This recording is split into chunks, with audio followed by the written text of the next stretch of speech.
Hey, welcome to Mad Dog's After Show. You're along for the ride with the Mad Dog and Cole, the can opener, Pharaoh. King of the Hammers, more like King of the Slammers, bro.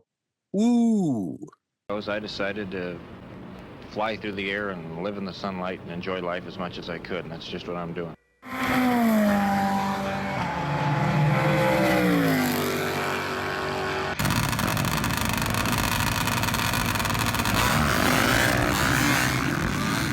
Okay, it's happening. Everybody stay calm. Everybody stay calm. What's the procedure? Man, oh man, what a way to start 105.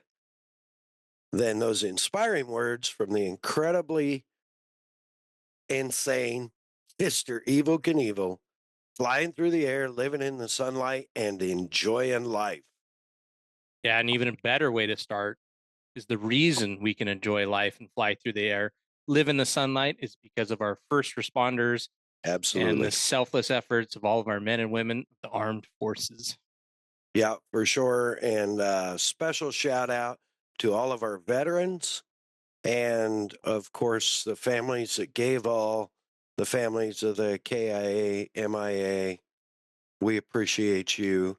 And super big, heartfelt prayers to all our first responders working out there still in Southern California and on the fires all around that area. Thank you all so much for all you do. Man, sure appreciated. So, yeah, while we're appreciating things, man, how about an appreciation for Kicker Performance Audio? Round of applause. Wow. Yeah.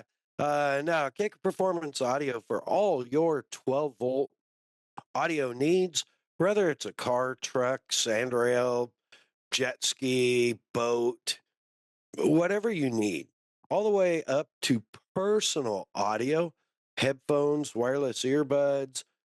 Man, Kicker Performance Audio has you covered. Check out their website, kicker.com, and check out the new LX series amplifier just released. All new premium amplifier. You can find Kicker on Instagram at Kicker Audio, on their website, like I said, kicker.com, every other Tuesday night live on their TV show, Kicker Unmasked Live, Facebook and YouTube. Of course, Bomber Eyewear, Bomber Floating Eyewear, Bomber Safety Eyewear, Bomber Badass Eyewear. Mad Dog approved. Bomber Eyewear, over 40 frame styles. And I don't even know how many lens combinations.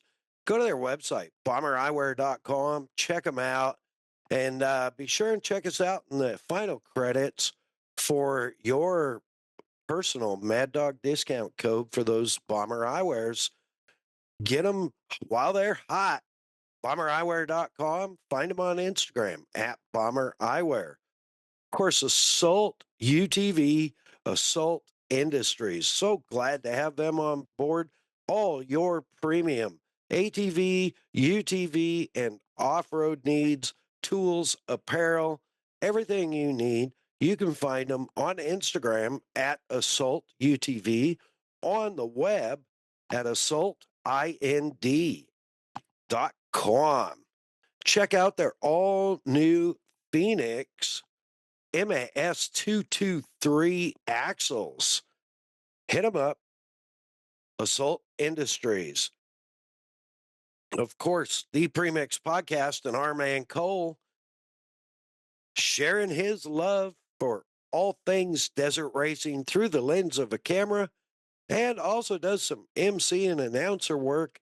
Get him booked for your event or get him booked to take shots of your next desert race on Instagram at the Premix Podcast. That's the at symbol, ThePremixPodcast.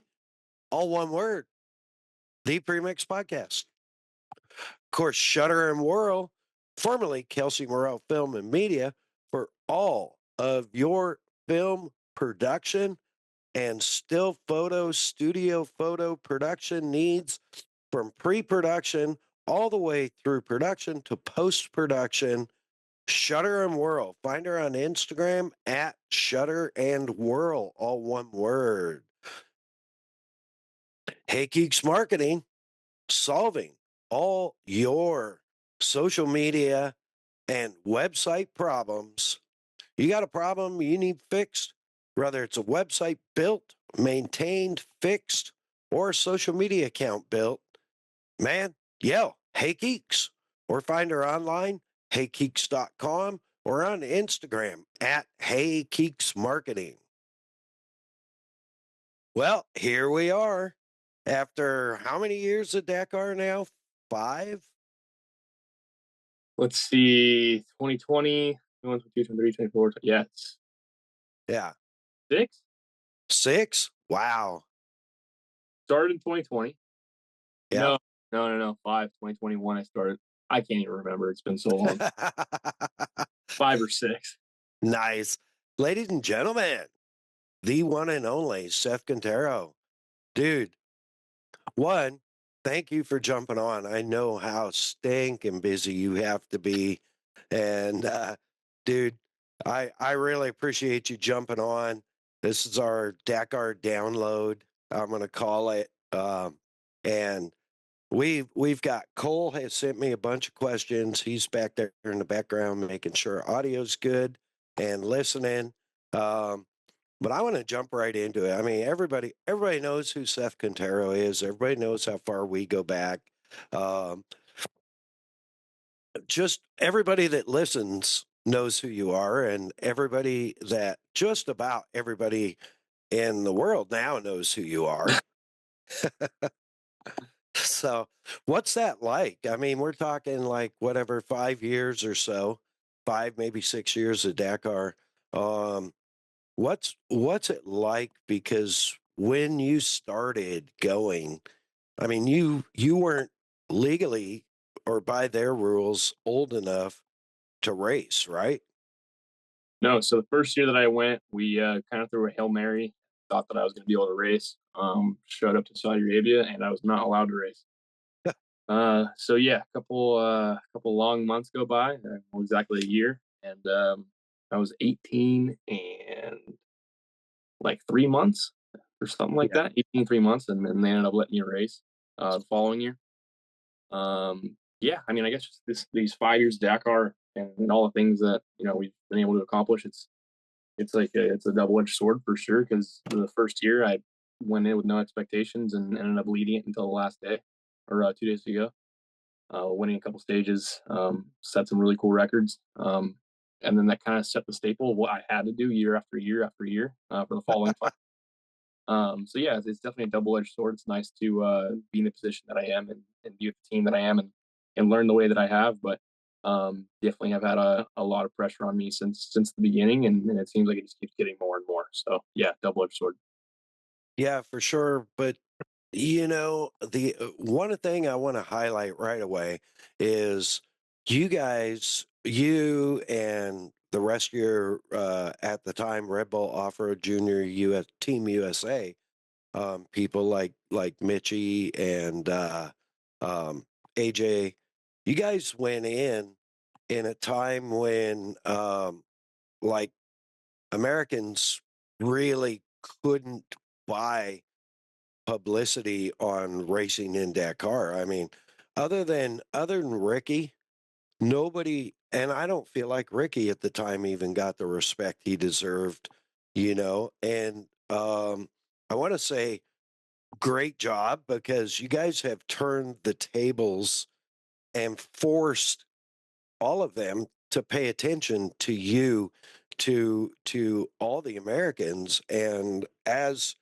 a nation, we're grateful for the representation, but not just representation and making them pay attention to you, but the kind of people that you are, right? The things that we see year after year out of Seth, uh, the sportsmanship, the love for the sport and other competitors, whether you love them or not. If somebody's in trouble and Seth's there, you're going to help them. I mean, let's talk about that a little bit, because that's a whole, almost a triple edge to the sword, if you will. Yeah, it's like you said, I feel like the first year that we went, to be completely honest, I think there was a stigma on the way Americans acted, and they had this certain image, and Americans didn't know about it. And obviously, we had a few Americans over there, and maybe they didn't set the best tone. I'm not going to name any names. But yeah, I don't think the year that Ricky and Casey won, that they got the respect and publicity that they deserved. It's been a really long, ongoing process of gaining the respect of everybody else towards Americans. I can selfishly say that I've been a part of that. I hope to get these guys to think differently about us, and I don't know, maybe just because the way my family is, or maybe it was the way that I was raised, but American flags everywhere, and I'm very proud of where I come from. So yeah, definitely hold a high standard for myself and the whole country. So it's a really cool feeling to be able to do that. And obviously the things that have happened in front of me, whether that was cars crashing, and me flipping them over, or people getting hurt, me stopping, or me crashing and trying to stop people from doing what I did. I think I've definitely gained some respect for sure, and hopefully can continue doing that. I know I'm young, and people have an idea of me in multiple different directions, whether they know me or not, because of my age. So yeah, the age thing's you pick and choose your battles with it. But yeah, I guess we'll just keep learning, and keep loving the sport and keep respecting everybody and see where that gets us. Yeah, and you have really done a great job of that, and I feel like you've earned, it looks like from some of the candid stuff that I've seen in coverage and whatnot, that you've earned a lot of respect from some of, if not all of the, what would I call them, the extremely experienced, I don't want to call them old guys because I'm an old guy. The Yeah, legends. the legends. And that's like, I know you're real close to Nasser, aren't you? Yeah, I'm close to a lot of the guys. I think the way that I really gained any sort of respect or any traction from those guys was just kind of way that I just kept coming back and kept doing it. I'd have amazing races and I'd have terrible races, and regardless, I'd still hold my head high and have a love for the sport. So yeah, I think that definitely has something to do with it. I've been beaten down a lot, and I've come right back every single time, and just come back over and over and over and over again, no matter what happens. So they can see how much I love the sport and how much I want to grow the sport with them. And I don't want to kick them out of their spot. I just want to join them. So yeah, it's been really cool to adventure with these guys. That's that's really rad, and it's really cool to see them welcoming you. And you talk about the age thing, and you are a lot younger than a lot of the legends, if you will. But through the years that you've been racing Dakar, you're setting, like, you're setting yourself into a very young legend status, if you will. I Yeah, know you don't want, your mom would say, "Nah, he's just a snot-nosed kid." I know that, but but you really are, through your tenacity and your attitude. I mean, it's you've done a great job. I appreciate that. Yeah, it's going back to the age thing, starting at a young age was really awesome. But it was definitely tougher for me, just trying to work my way through and gain the respect. I feel like if I was a little bit older and doing the things that I was doing, I would gain a little bit more easier. But they want to see what the kid's going to do, how he's going to act, and how he's going to portray himself and respect others. And luckily for me, I grew up at a very young age and have the amazing parents that I do. And maybe I'm sound like an idiot, but they raised me well. I think maybe I'm thinking wrong, but I do owe a lot of it to my parents. Well, all of it actually, and the hard work that they instilled in me, and in the way that they did raise me, and how to carry myself, speak to others, and the media, and everything in between.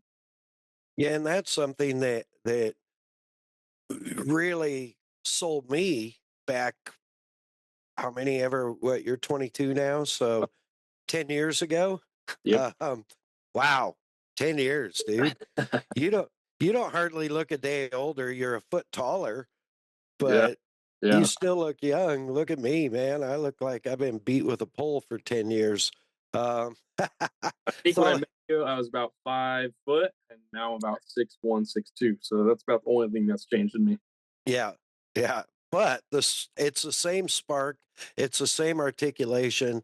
It's the same positive attitude, which is stellar. I mean, we've all seen young racers come on with success and turn into people you don't like necessarily, and you haven't done that, and I don't see you ever doing that. Fingers crossed. Yeah. Well, no, you work hard at it, and I think if you ever did turn that way, your mom or your dad would probably lay a beating on you. Yeah, they give me a good smacking for sure. Yeah. But I mean, I wanna go through this year's Dakar if you can. I can't name every what we have 14 this year, 14, 13. 13. Okay. Okay. But man, a couple of things that Cole, well, first I was really grateful for you guys and your composure and all that, and forcing the media to pay attention to you, because after the first couple of three stages, I was playing catch up on the broadcast because I was traveling. Um, but we recorded, Cole and I recorded, and I really had a little, I don't know, a friend of mine called it a tizzy on the FIM and what is it, ASO? Yeah. Because, you know, you guys just weren't getting what you deserved. And at that point, you had already won a stage. And so I had a tizzy, but I'm going to say right now, and Cole, you'll be happy this is recorded, that they really came around. So, anyways, all that being aside, I was grateful that they came around, so I don't have to throw another tizzy. Um, dude, it's so hard. Like, you're like my boy kind of deal. And they're like, oh, yeah, Andy finished third today, and you got like 8 seconds of coverage. I'm like, oh, he won yesterday, you idiots. And like, he's young, and he's like, what's wrong with you? See, there I go. But yeah, that was tough, but it's great that you guys that you're performing the way you're performing in the class you're in, um, because they have no other choice. Like, Yeah. Yeah. Don't give them the option. Don't give them the option. Just right. let the drive and talk. Yeah, exactly. It's like, you go back to the SSV or T3 and what was it, whatever it used to be. Um, and they had the option to cover some Brazilian in 16th place over you winning 12 rounds in a row, 11 rounds in a row. Well, Yeah. So now they just don't have that option. So I think it's great. But anyways, I want to jump into Dakar a little bit because you went over later than you've ever really gone over. yeah, I went over.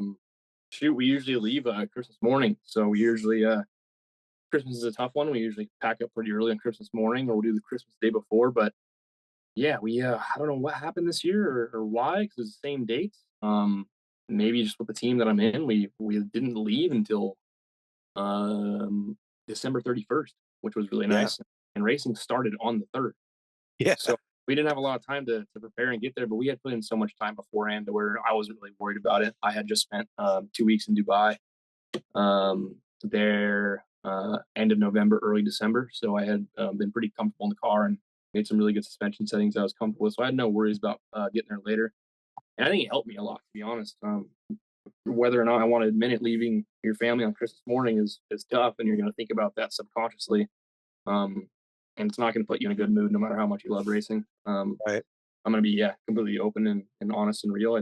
When things like that happen, it makes you pretty frustrated with racing, and I think I can speak for a lot of people when they say the happier you are, or the more fun you have, the faster you go. And I'm definitely one of those people.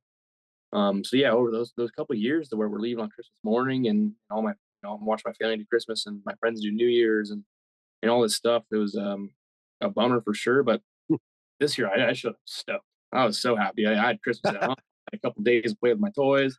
It was a lot of fun. But yeah, that definitely helped out quite a bit. Showing up on 31st, and then it doesn't give you the option to sit there and think. Sometimes you think about the race for too long, and it makes the trip feel way longer than it should. Those extra 2 or 3 days of doing absolutely nothing. But then you could get adjusted to the time change, so you kind of got to pick and choose. But I'm pretty good about getting adjusted to time changes at this point. So yeah, just kind of put up and was ready to go. Went scrutineering the next day. I think I got there about midnight on January 1st.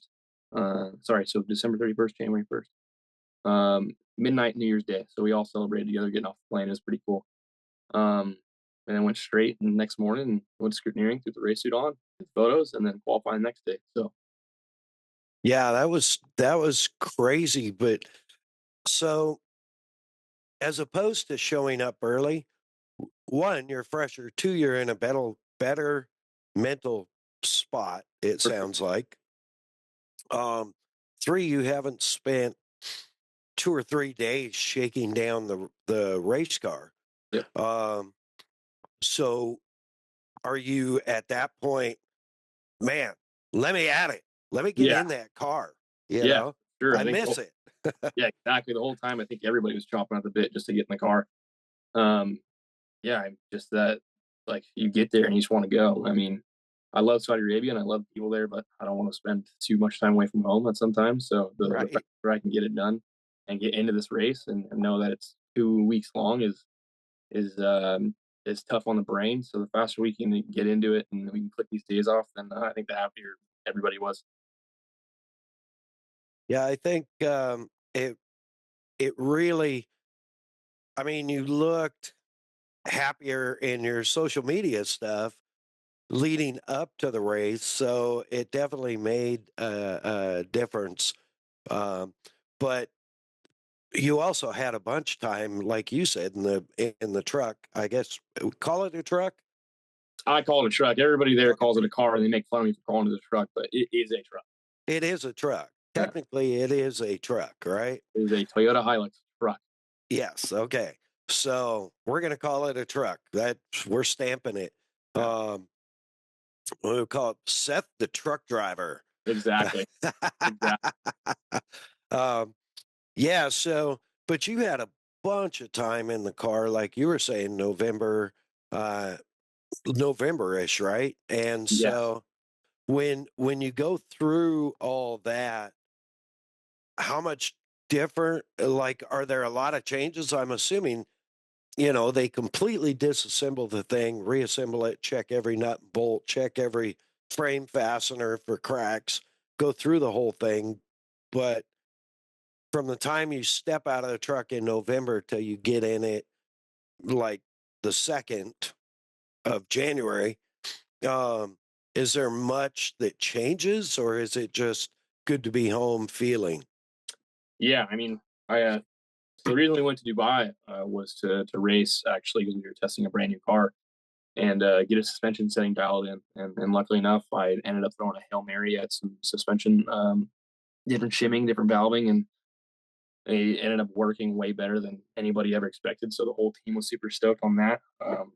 And yeah, that was another reason why we went, was not just to race, was because it was a brand new car every year. I mean, obviously here in the States, we can go a couple seasons on a car and it'll be fine with a couple teardowns, but not there, man. We're doing, Dakar 8,000 miles. And then we got, 4 or 5 more 2,000 mile races throughout the year. So by the time you're done racing, your car's pretty hurt. And my car had already been crashed in some testing. Not me driving, but somebody else I'd crashed my car in testing, so it was already a little twisted up. And so yeah, I went to Dubai to go test that new car and get that all dialed in. And I have such a great relationship with my two mechanics. I mean, I talk to them almost every day, and they're my best friends, and we enjoy it so much. I think because I was a mechanic and I was the one that built all my cars, that the Yep. respect I have for them and the way that I can talk to them, they appreciate. I'm not just a driver. I can really do it all. So yeah, we ended up testing the new car, and at that point, I don't really worry about it. Like, I know when I get back in that car, everything's going to be the exact same way. I mean, my mechanics are so good; they even go down to the point to where they're measuring how many millimeters I use on my seatbelt tightened, and so I don't have to adjust any belts. I don't have to move my seat. I don't have to move my steering wheel. Everything's marked perfectly, measured perfectly in my exact setup. Those guys are unreal. Wow, that's amazing. And that's something I'm going to touch on there. Yeah, you've worked on your own stuff your whole life. Uh, but how cool was it? So you actually found the magic sauce for the new suspension over like their engineers and all their specialty guys. Yeah. Uh, you were like, nah, guys, how did that go over? I mean, until you proved it out, that's Yeah, they ended up calling it Set Seth was the suspension setting. It's called Set Seth. So me and the guys were working for about a week or 3 days straight. Yeah, 3 days straight, testing different shocks. And wow. my teammates, how do I put this? My teammates aren't mechanics. I'm just going to put it that way. They're not Yeah. mechanics. No, they're drivers. Okay. They're drivers, and they can kind of just drive wherever they get, which is fine. We're just completely Yeah. fine. But I like to nitpick and build my own things and have fun with it. But so I would hand off. So the way I was doing is I would build a set with the guys. I talked to them. We'd come up with some ideas. We'd brainstorm together. We'd build a set. I would work on that set until I got that valving as good as I could get it, and then I would hand it over to the next guy. And so my teammate Lucas. So literally, I would take one set, build it, run it all day, hand it over to Lucas for the next day. He could drive on it, do whatever he wants with it, but I have everything written down the way that I like it. Build another set, hand it off. Build another set, hand it off. And I was getting so frustrated. So we had set 11 and set 9. And those two, I wanted everything from this half down and this half up from both sets. And so we sat there for probably like 2 hours just thinking and thinking and thinking and threw a Hail Mary, and it was dark, completely dark. And like, you want to go? I'm like, I got headlights, let's go. And all I remember is coming back through my test course, just smiling and fist bumping. Just so like, we did it. This is it. Like, it made our Dakar experience 1,000 times better. Like, the first year I raced Dakar, I had no time in the car, zero, no testing, nothing, and got in the car, and my body was hurting by like day 3 or 4, and that just makes you miserable and get frustrated, and you make mistakes, your brain's tired, and man, that set that I made, I was just stoked the whole entire time. So yeah, the Riger guys and I just put in some serious work and really enjoyed it. I got a lot of pats on the back after the race from all the guys that were using that set. They're like, feeling good, thank you, appreciate that. Like, yeah, no worries, boys, one big family. But no, it goes over a lot better than you would think. When I was younger, with the junior team and that sort of thing, I've been working with these guys a long time. It's the same Riger guys, which is the shocks that we use in Dakar, that we're doing the OT3, that they're doing the T1 now. So it's the same guys. So I've worked with them. At the beginning, they were a little skeptical. I'm a 17, 18-year-old kid trying to tell them what I want and what's going on, and their ideas, and I'm going back and forth on their ideas. But then over time, they understood that I do understand everything about cars, and I can build cars, and I can be on the engineering side too. So no, it went over a lot better than you'd think. I mean, those guys are willing to work just as hard as I am, and they made my Dakar experience so much better. That's that's incredible. I mean, really, there's probably maybe a handful, I would say less, in my opinion, from what I've seen of Dakar T1 guys that can build a shock. Drivers. Yeah. I'm gonna put it at a bare minimum for sure. Yeah. Let alone build a shock correctly. Yeah, exactly. Wow, dude, that's incredible. On that note, question. So Toyota Gazoo Racing is the big dog. That's your team. Yeah. for those of you watching, be sure and check out the video. If you haven't, if you're just listening, go check out the video because his background is mucho fuego. Is that right? Caliente. That works. Looks good. I mean, fire suits and years of fire suits back there. I see trophies. Yeah, all kinds of great stuff. That's awesome. So there's a lot of Toyota Gazoo, Toyota Hilux trucks in the T1 or T1 Plus category. Are they all the same team? So the way it works is there's 2 Toyota Gazoo drivers. It's me and Lucas. Okay. We're the only Toyota guys racing factory drivers. Everybody else is either run by SVR Hall Speed, sponsored by TGR South Africa, or everybody kind of has their own little deal with a privateer through Overdrive, which is who runs everything, and they run everything for us. And so people will think that we get kind of special things here and there, but our cars are built through a privateer team, Overdrive. And so everything that is across all Toyotas that you see around me has all the same exact car, same exact everything. And so the factory part of it, I guess, is just more the livery and the media and the way we got to present ourselves and that sort of thing. It's a factory drive, but everybody has the same car and same everything. Okay, I was wondering about that because it's like, you guys basically they're branded Toyota Gazoo, but you guys are the Toyota Gazoo factory team, if you will. Exactly. So, and the Overdrive crew is a brainchild behind the OT3 and all that, right? Yeah, exactly. So I've been around these guys my whole career. So you know those guys well. What you were talking about, what you were talking about there about being the factory and the media and stuff. I have a Cole question because he can't be on right now, and that was one of his questions: was how has the media interaction changed moving through the classes up to the T1 Plus? It's tough to say just because it stayed pretty similar. Obviously, last year, my first year in T1, I think I got a little bit more coverage, just being so young and the only young kid out there. But not to sound conceited or anything, but I have withheld myself to a standard of doing well every year, I would say. Trying to play nice with my words and not sound like an idiot. I have set a few records throughout the years to where the media has kind of stayed the same, I guess. But I think I've changed more than anything. With the media, I've been a lot more in tune with with what people are saying, what they're talking about, the way I present myself, and because obviously every culture is different, and so you got to be a little bit more cautious on how you present things and yourself and the way you speak. So maybe I just took the California out of me a little bit more. Things, so maybe that's changed quite a bit, and obviously I've grown as a person, and this sport has raised me and changed me in many great ways. I think. I feel like every year I grow as a person after racing that race and have a lot more respect for others and myself. So yeah, I think the media's stayed pretty similar.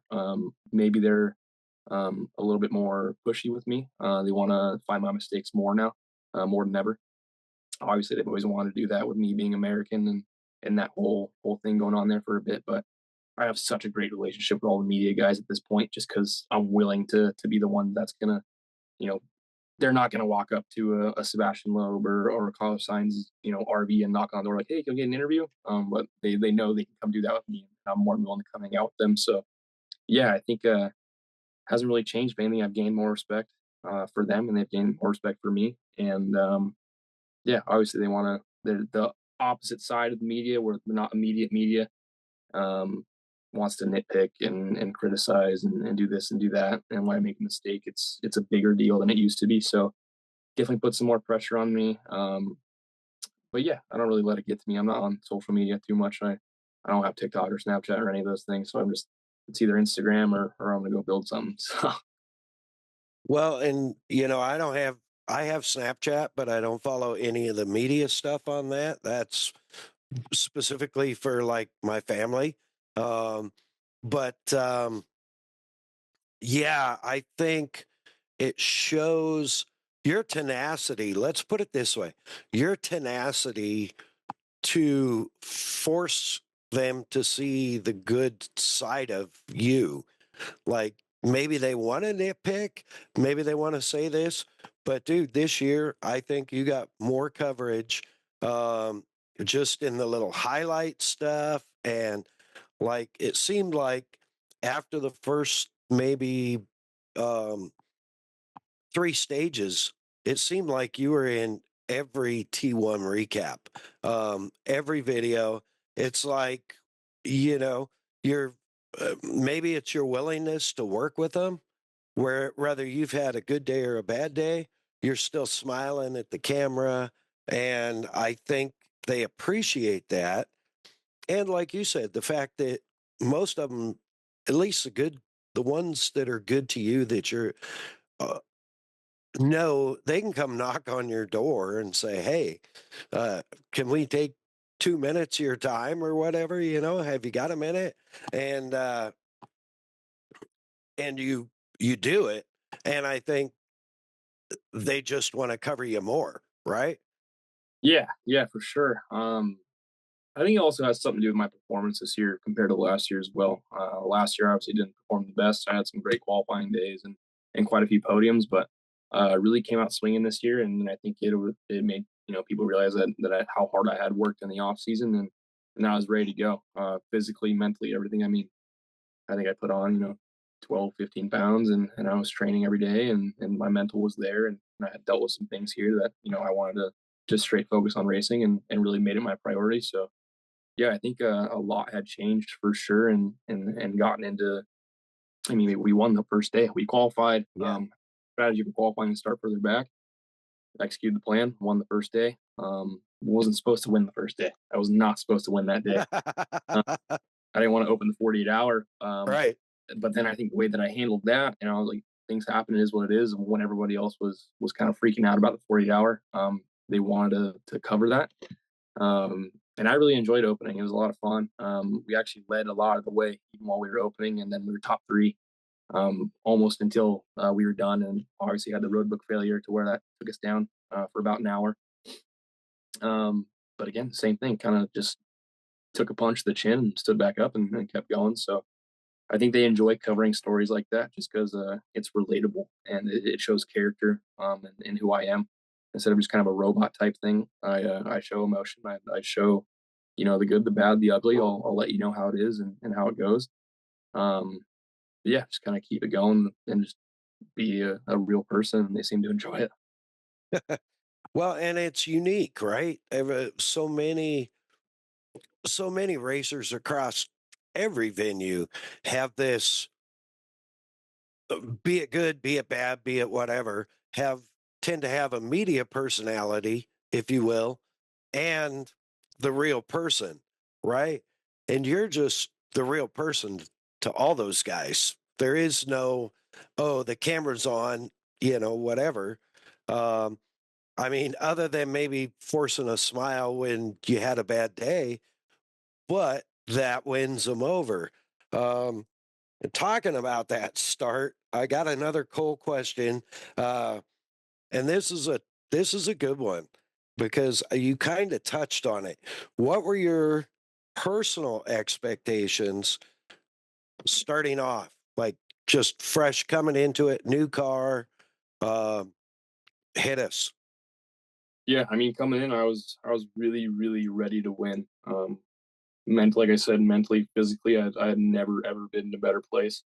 I've dealt with a lot of pains over the years, just from different accidents and motocross, with my shoulder and my hip, and I had been working on that a lot, and just strength in general. A lot of mental stuff, to be honest. I think a lot of racing is mental. So kind of clearing the head and dealing with a lot of things here that needed to be dealt with before I went racing, and dealt with all that, and then yeah, just kind of trained the brain to get into race mode, I guess, and finding my love for racing again. I think people get burnt out a little bit, and maybe I was finding a burnout just from. I mean, I've been racing since I was 11 years old, and I'm 22 now. So put that in perspective of, I've missed out on a lot of things in life, and I've sacrificed a lot in life, and missed my niece and nephew growing up most time, and there's a lot of things that a 22-year-old's never dealt with, and just try to figure out how to deal with those emotions, and what to do, and continue loving racing, because it's my passion, it's my love, it's my first love. So yeah, I was definitely coming in ready to win, and I had never had a second guess in that aspect. Um, First day, yeah, just it was almost like I was mad, but I wasn't. I just wanted to win so bad every day that I woke up so excited and so just like jittery, and I wouldn't say angry, but I guess just excited to go racing, and to throw it all on the table. I mean, if you look into my eyes any day of the week, I was like a psychopath. I don't know what was going on with me. Every single day I was like a psychopath. So yeah, it's just different than last year for sure. Completely different driving, completely different person, different prep. I put my heart and soul into this one. Yeah, absolutely. That's like, it's really good introspect, and it's great that you can like look at yourself and say, look, this is where I was, and this is where I am, make the changes that you needed to make, but like go out there and be, you know, that have that 11-year-old excitement 11 years into being a racer, and just like gunsling it. Yeah, I think I don't know. I really don't know what changed in me. But what I will say is I'm probably my biggest critic, and I think I was criticizing myself a lot, and maybe too much. But that criticism kind of brought me back to what I feel like now, which is good. I was criticizing the way that I was feeling, and the way that I was driving, and the way that I was handling things, um, good or bad. It didn't really matter. And I just wasn't happy with where I was, and who I was at the time, and or as a racer. Personally, I was okay on this side, but just kind of wasn't happy as a racer, because they're two different people. You got to separate those Right. two lives. You got to separate those two lives very much. It's two different mindsets. Racing, you're in kill mode. Personal, you are who you are. So yeah, it was. I just kind of criticized myself, and then brought myself back to who I think I needed to be. And it ended up working. So I was pretty grateful for that. Wow. That's wise words, young man. Wise words. Um, Dude, it's like you were definitely, I would say, in gunslinger mode this year from what I saw. Um, New car, same program as last year, basically, right? Yep, same But program. all new car, all totally different stage setup as anything before. And yeah, I was like, Cole had to text me. I was out of town working, and Cole had to text me that you had won stage one. And I'm like, yeah, that's awesome. And I'm like, oh, he's got to open the chrono, which is like basically pretty much a brand new idea, right?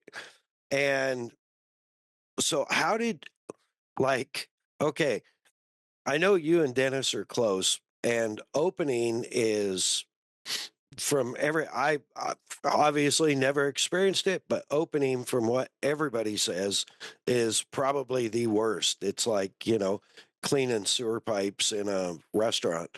Um,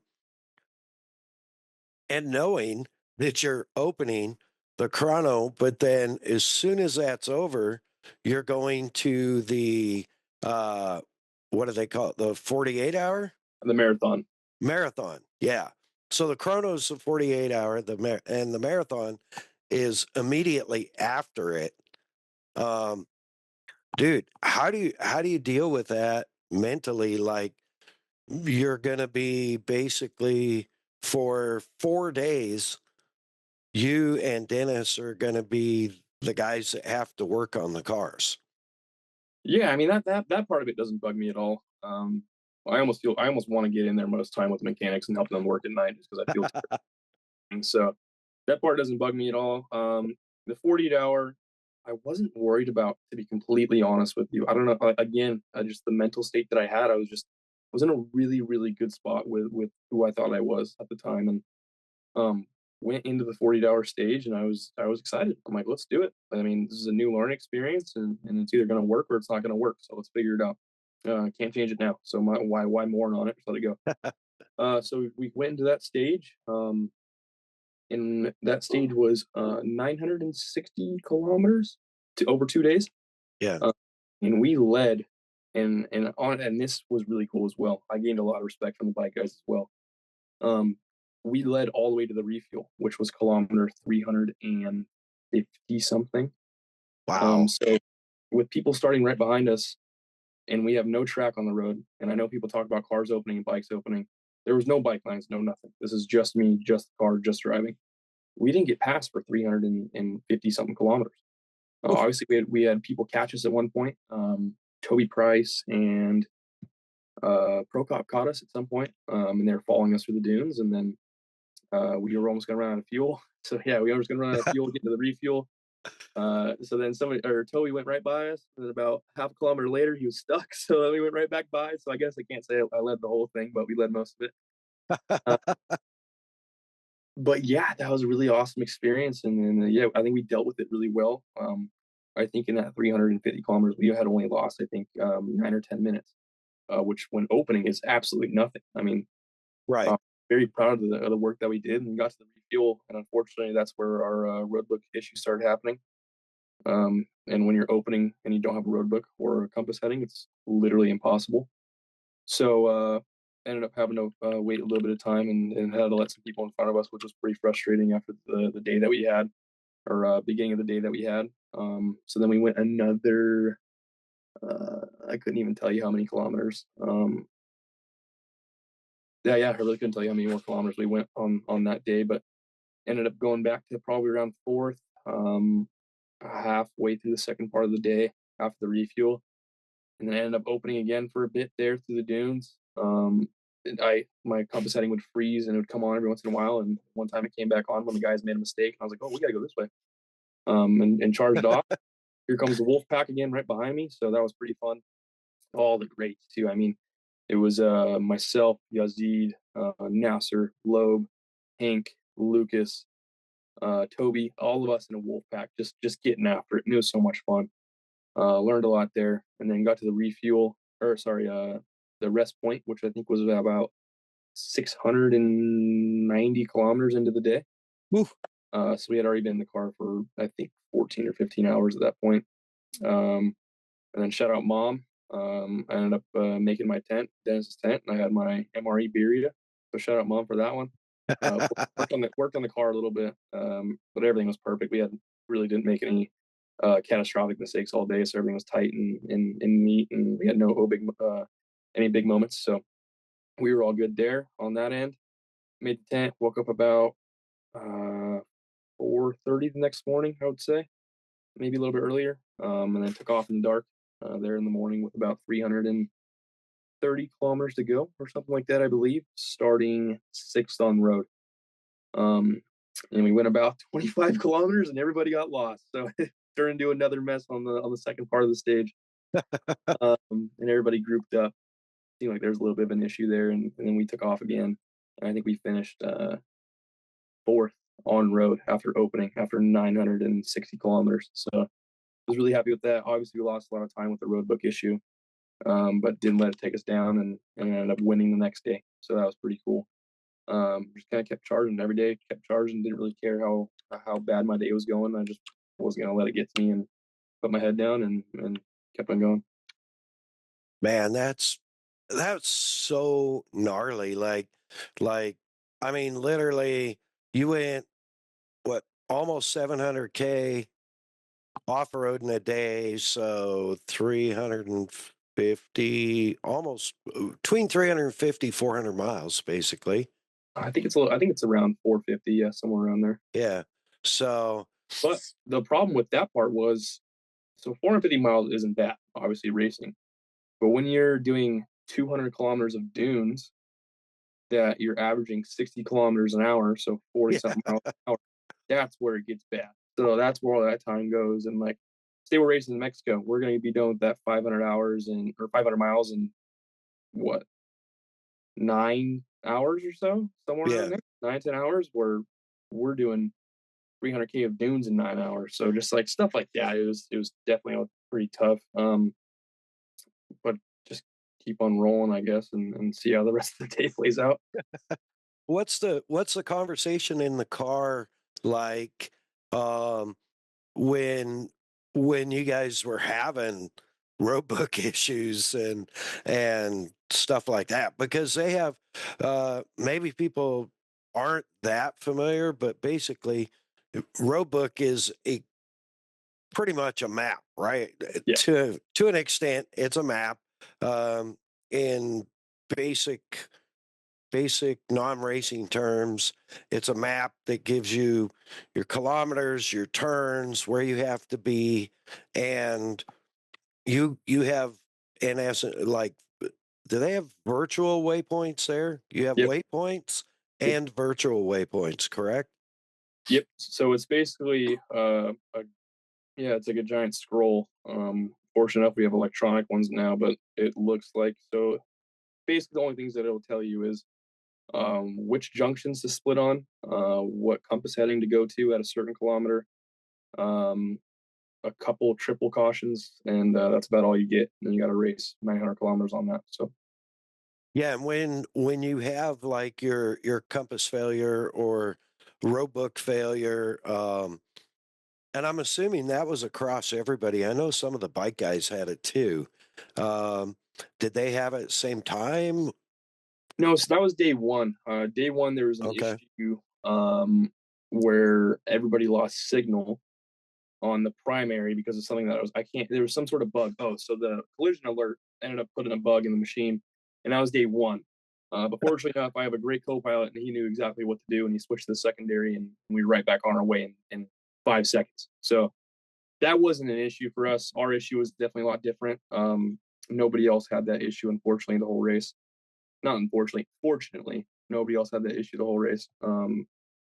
We would basically just be at a standstill on the road, but nothing would move. My compass heading wouldn't change. So, I mean, obviously there's 360 degrees, and every degree you can see it. I couldn't see one of those degrees. I couldn't see nothing. So I had no idea where I was going. Wow.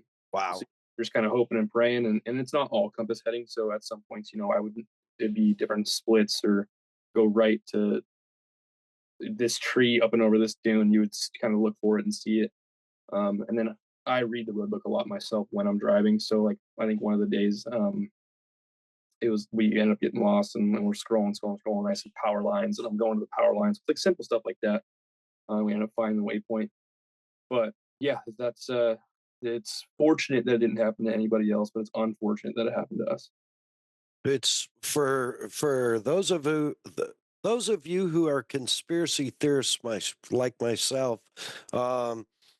It's odd that yours, especially after winning stage one, that yours was the only one that had that kind of failure. I'm just saying, I'm not saying anything. I'm saying it's odd. So, um, stranger things have happened to Americans in Dakar, for as long as it's been going. So I'm just saying. But now, that's all part of it. I understand that. What's the conversation in the car like, though, when stuff like that happens?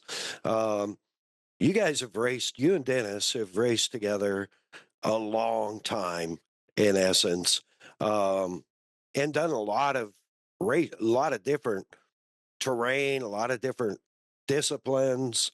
Um, is it calm? Is it like, shit, it stopped? What do we got to do?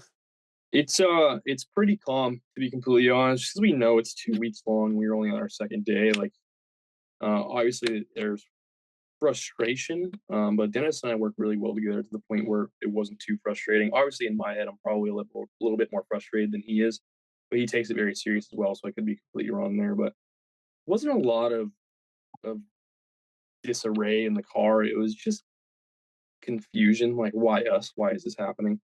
We know how to deal with these things, and what we need to do, and the worst thing you can do is get worked up, and and overexcited or over anxious on what's going on. So yeah, really just kind of take that second to calm down, assess the situation, what we could do, what's going to happen, just like understand what's going to happen and accept it no matter what part that is. I think that's the best thing that we could do. I think when you're trying to deny, and those things happen, that it just frustrates you even more. So yeah, just kind of accepting our fate and what we were about to go through and the time that we were going to lose and how to fix it and all these different things. And the worst part was it happened on the 48-hour day, so there was nobody there to fix it. Because it Right. was a bug inside the computer system. It's not like we could, fix anything. It was a bug inside the ERTF book. So to not have anybody there on the 48-hour day either to swap because we had to swap the whole unit out. It was completely fried. So we knew that was going to happen. So we're trying to play a guessing game on who's going to open. Do they have a good co-driver? Where do we want to start on the day? So yeah, there was a lot that went on, but I wouldn't say there was a lot of frustration, just a lot of acceptance. Yeah. Well, and that's, you know what? That's mature and it's smart. And it's kind of like the guys when, you race moto, when you go down and you get back up, um, there's the rider that whiskey throttles off the next jump or the next whoop because he's so wound up. And there's the rider that hits the whoops perfect after getting back up and just goes, okay, we got to get back at it. And it sounds like you're the rider that got up, got the bike up, straightened the levers, took your time, and like hit the whoops and clean, obviously, because you still finished almost in the top 5. That was real close there. Yep. At the end, when you got to what was it? What do they call it? Checkpoint for the night, or your Yeah. stopping point? Zone E. So it was Camp Zone E. Yeah. So you guys weren't like you were 6th on the road, I think. Yep. Yeah. Yep. But you weren't that far back. No, not at all. Which, considering everybody else had the road book and you had opened, pretty solid.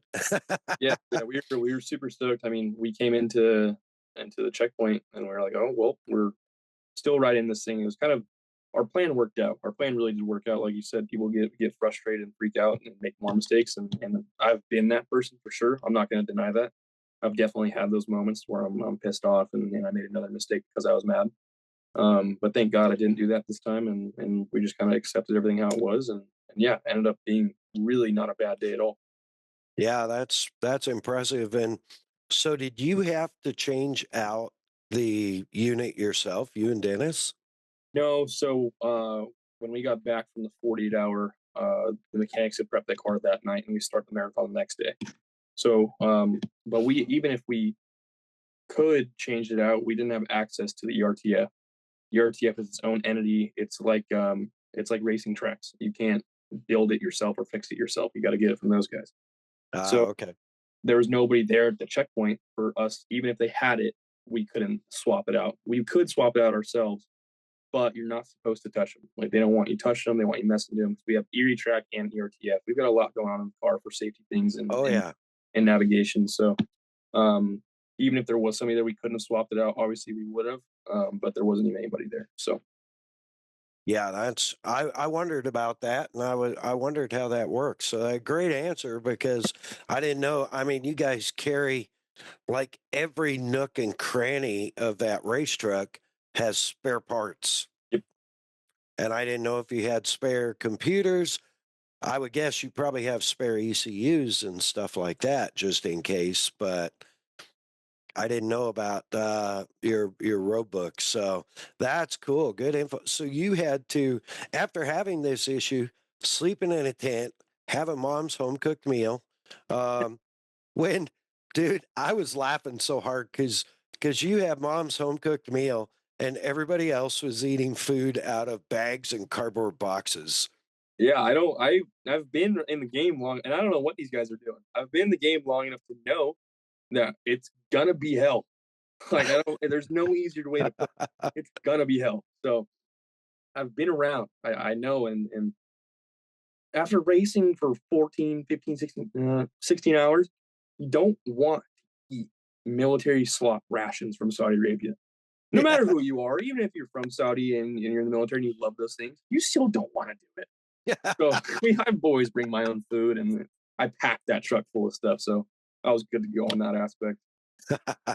That's awesome. Did you share with Dennis at least? No. No, every man for himself out there. So then after having this issue, I really intended on being further through the race by now, but after having this issue with the road book and being the only one that happened to, then you're starting sixth the next day, right? And you guys have gone through, checked and prepped and done everything you can. Is it in the back of your mind that you had this major roadbook issue before you head out, another 300 or 400K through the middle of nowhere? Yeah, so I mean, we woke up that morning after the tent and prepping the car, and I'm like, well, I wish I could have prepped the ERTF, so that's frustrating. So it's hard to get a good mindset to wake up next day and go racing when you already have an issue before you start. So that's pretty frustrating, but I think we handled it pretty well, to be honest. Yeah, and man, you guys were racy the whole time. Like there was so much. You went into the chrono straight from that. So your guys ripped the car apart and put it back together for you, got it all ready. And you went into is that what it is? The chrono, the 48? 48-hour. Or sorry, Yeah. it was the marathon stage. The marathon, yeah. So you get right back in, go back and go 48 hours. So you do how many K was first day of that? Oh, I think 530. Yeah. Whew. Almost 350, almost 400 miles. Yeah, just about 400 miles. Yeah. And then again, you're in a tent. Yeah, exactly. Yep, we're right back in the tents. So now that I think about it, my mind's all jumbled up, but it was 48-hour prep day, race one day. We ended up getting third that day, and then go to the marathon the following day. Yeah. So we had one big race, but that wasn't a short race day. That was another 600K race day between the 48-hour and the marathon. And we went right into the marathon, which was 500 and something the first day and 400 something the next day. Had a bunch of issues again after starting the marathon. These 40-hour stages just don't like me for some reason. Had some issues there. Fixed everything at the bivouac, as you would call it, because again, the marathon, you work on your car again, which again I have no issues with. Enjoy it most of the time, and then starts the next day after having all those issues. Luckily enough, we had everything in the car and we were good to go, but we had no spare tires. That's That's what I was gonna bring up next. yeah. So we had no spare tires going into the second day of the marathon, and I knew we had already lost. It was the first week, and I knew we had already lost over an hour, and I was like, "It's time! Like I'm gonna turn it on. It's time." We had been every day but one that week. We had been on the podium, basically on the stages. It was basically flip flopping every day. So we'd either first, second, third, every other day, which was awesome, and I was really enjoying it. I went into the second part of the marathon just pretty frustrated, I would say. Just a lot of things out of my control, and no matter how I changed my driving or whatever happened, like I just couldn't control some things. So into the second day of the 48-hour, second day of the marathon, just upset for sure. Had no spare tires in the truck, and I said, "Let's run it, Dennis." And then we ended up winning that day. And so there's always these. I feel like I've done this too many times. I'll have a really, really bad day, and I'll come back the next day and I'll win. So I'm tired of those days. I want those days to be over. For sure. But it was a little jump start again for sure to go out and win that day. But then to do that without any spares, and like folks, you get the 4 tires on your car and 2 spares to start out the day, right? In this case, to start out the 48-hour marathon. So you, in essence, have to make those 6 tires last 2 days. Yes, exactly. And you used them up. You used 2/3 of them up, or a third of them up in the first day and then went out and just hit full send. Yeah, exactly. Well, we actually ended up getting 3 flats the first day. So I have a photo of it. I'll have to bring it up. I put 15 plugs in a tire somehow to stick and kept going. It was a trip. I'll find the photo, but got the plugs to stick, kept going. And then, next day was just mad and just went for it. Ended up getting the truck. The truck can come to the marathon. So the race T5, it's in the race and it carries spare parts. Everybody doesn't. And so they had, we have 8 Toyotas though. That's the problem. And everybody had 2 to 3 flats minimum. The rocks in Saudi Arabia, for anybody listening, are no joke. They're sharper than anything you've ever seen in your life. Like they will cut through your shoe in a heartbeat just stepping on them. Wow. It's not like Mexico where they're rounded off, or anywhere else in the world like Johnson Valley where they're round rocks. These are razor blades from a volcano. I got my one tire to put on my car to get the plug tire off. That was only holding like 0.4 bar or something. So I could have able to race on that tire. If I needed to limp, I probably could have limped it. But yeah, I'll find the photo. There's about 15 to 20 plugs in there, and it held enough for us to get to the finish. So, but yeah, just kind of kept rolling, and somehow went out and won that next day, and it was a rewarding feeling, to say the least. Oh yeah, talk about persevering. You know, I message you pretty much every day. I know for sure every day that you had a toughie. I don't know if it's gonna work. There it is. Oh yeah. Holy cow. Oh man. Folks, you got to tune into this on video, because in the sidewall too, where all the flex is. Holy crap. That's that, and you ran that. Yeah. And to finish that first the first section of the 48. Yep. Or the marathon. Wow, dude.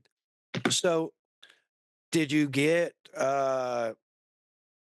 out with 4 good tires and 4 on the car? Yes. Went out next day with 4 on the car. And 2 flats in storage. Yep. Yep.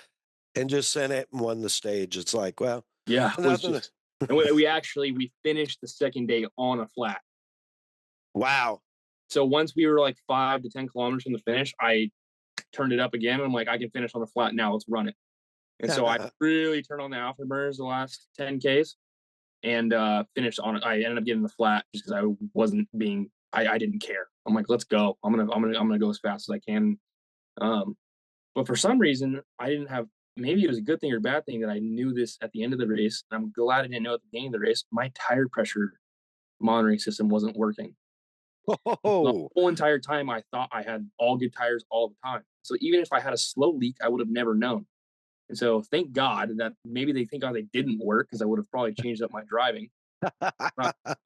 We're coming to the finish line, and the car's like, bow, bow, bow, and dragging and sliding. Well, Dan, I think we just ripped the hub off, because that was the hub that we had replaced that last night during the marathon, because we were having issues with it. Had a bunch of slop in it. And so that was the hub that we replaced. But I had to center punch out with an Allen key a bunch of the pins to slide it into the arm. It was all a mess. It was the wrong it was all a big old mess. And so I thought that I had one of the dowel pins that I had tried to pop in had broke or something, and something went wrong. So I'm like, hey, we ripped the hub off. Like, we're gonna have to wait for somebody. And mind you, I'm crossing the finish line and I can't see out the car. And so I hop out of the car and take a look. I'm like, oh, we have a flat. And I look at the dash. I'm like, it doesn't say we have a flat. So thank God it didn't work. I probably had a flat for a while because it was pretty bad and I just didn't know it. Man, and go ahead. Sorry. It had completely ripped the whole tire off the wheel. Wow. It was tapping the fender. And so it was definitely flat for quite a while. I just didn't know it. And I know through both those stages, in watching the recaps, everybody went through tires like in what seemed like every class. I even saw a motorcycle. One of the bike guys had his tire had like 10 plugs in a bike tire trying to keep it together. Just the rocks, just so sharp that. Yeah, it was just really luck of the draw. I mean, I don't know anybody that didn't get at least 2 flats, and unfortunately, we were getting 3. But 2 of my flats were on the top of the tire going slow. to put that in perspective, on a 37-inch tire, 8-layer steel wound BFG tire, like for that to go through that tire, it's got to be real sharp. And there's people parked all over the place, and no matter how slow he went, it's not the tire's fault at all, to be completely honest. It was just that lava sharp rock. It's just literally, I was talking to a couple of media people, and they said that it was going through their shoes. And so Wow. the rocks to go through your shoes and cut you on your foot, they've got to be pretty dang sharp. They're just razor blades out there. So yeah, unfortunately, we had two on top of the tire, and it would rip the whole lug off, and it's hard to plug that. And then we had one on the sidewall, which obviously sidewalls are most of the time my fault. Actually, I'm driving the car, so all the flat tires are my fault. But the sidewall, unfortunate, because that one actually I was probably going less than 5 miles an hour for. It just was climbing up a hill real slow. I knew it was rocky. I was following a car. All was good, and then just kind of hopped just a little bit, and I knew it instantly. And it was a bummer. It was a big bummer, but what are you gonna do now? Yeah. Wow. That's crazy. Yeah, and I even saw like the big trucks. One of the big trucks was changing a tire. So, you got your badass BFGs, which, like you said, stood the test of time through that whole deal. I mean, you made it the second half. On what was on the car, right? And one of them was going down. So shout out to your guys over at BFG. Yeah, for sure.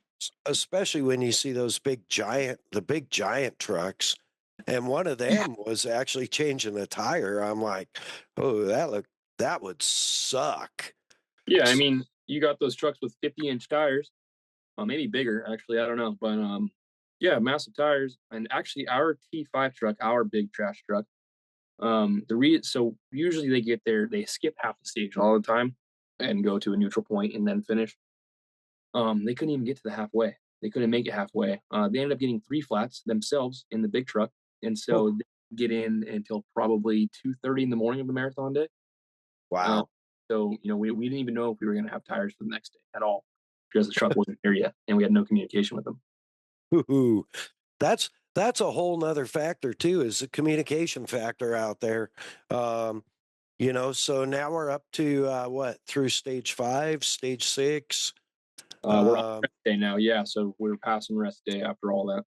Yeah, and that's got to feel good. And I thoroughly enjoyed you guys sitting down with Austin. Yeah. I probably watched that 3 times. Oh, rad. I really enjoy that. It's like, for all of us at home that are there cheering you guys on, to me, it's like, yeah, you get to see like a little bit of candid, let's talk about stuff, but they look relaxed, like they're actually relaxing for a day and, having a good time. Yeah, for sure. Rest day is usually not rest day for us. Rest day is usually media day for us. Honestly, probably our busiest day, if I'm gonna be completely honest. But it's nice not being in a race suit, even though actually that day I got in my race suit for some media stuff, which should not happen. Should not be happening. But no, it was nice to kind of just see how everybody's race is going, catch up with people back home, because I would say 5 out of the 6 first days that we were there, we had no service. So I wasn't even able to post anything on Instagram, wasn't able to talk to anybody. Very rarely, like on the road sections, I'd find some service, but it was nice to sit down and talk to people back home for a day and relax and catch up. Well, yeah, and then you head back out, and like, what, you have one stage and then you head off to the empty quarter where you have no service again. Exactly. So we had one more day of being around there, and then we were out of there again for the rest of the week. Navigating the dunes out there, because they are massive. Mhm. You have a road book, but you have to find a line. Like, your road book is basically go here to here. There's a Yeah. dune. By the way, there's a big dune right here. Yes. So yeah, navigating the dunes. For anybody that doesn't know, the dunes in Saudi Arabia, if you've ever been to Glamis or Dumont, the dunes are 10 times the height, and they go on for about a 10,000-mile radius. So there's a lot of dunes out there, but 10,000-mile? yeah, it's about that sort of radius. No, it's probably like 5,000-mile radius, but Wow. you get the point. Yeah. So we ended up so opening the dunes is honestly not too hard. Depending on the waypoints. So you have different waypoints. It's 300-meter radiuses, 60-meter radiuses, 800-meter radiuses. So they're all different. But opening the dunes, so usually when everybody's in Glamis or Dumont, you're going to ride the ridge and you're going to go have fun and you're going to flow and it'll be enjoyable. Right. You have to be so precise in these dunes because when you hit the exact waypoint and the road book tells you, okay, now go cap 235 for 10 kilometers, and then you have to be within a 300-meter radius of that point. And so you're going 10 kilometers and you're going left and right, trying to go straight up and over, but you can't always do that. So you're cutting left and right to follow this cap, but you have to average it out. And so say I went left 20 degrees to the left for 50 meters. Now I got to go 40 degrees to the right for X amount of time to even it back out, even it back out, even it back. Cause you don't know, like you're trying to stay on this exact line. And what I usually end up is I'll slow down as soon as Dennis will tell me, hey, cap 235 for 10K, I'll slow down and I'll start picking my points so I can look ahead. I'm like, okay, right here, cap 235, that's my dune I want to go to. So I'll go a kilometer staring at that dune. And then when I get to that dune, I'm like, okay, straight 235, pick another spot. And so I'll pick points along the way, but you're going to go left and right no matter what. You can't go straight through dunes that are, a mile high at this point, quarter mile to a mile high. So yeah, it's pretty tough opening the dunes if you do it wrong, because when you do it wrong, it's really, really wrong. Yeah, I wondered about that because there's really no or very little visual reference. I mean, when you get over one dune, it just looks like more dunes, right? Yeah, exactly. So the 40 hour actually opened probably almost 200 kilometers of that in dunes. Wow. Which you led. Yeah, it was awesome. That's rad. Well, and that's, but that goes back to all your recreational riding and driving, being out in Glamis. I know you like that kind of stuff, and your family was out in the dunes or in Ocotillo all the time.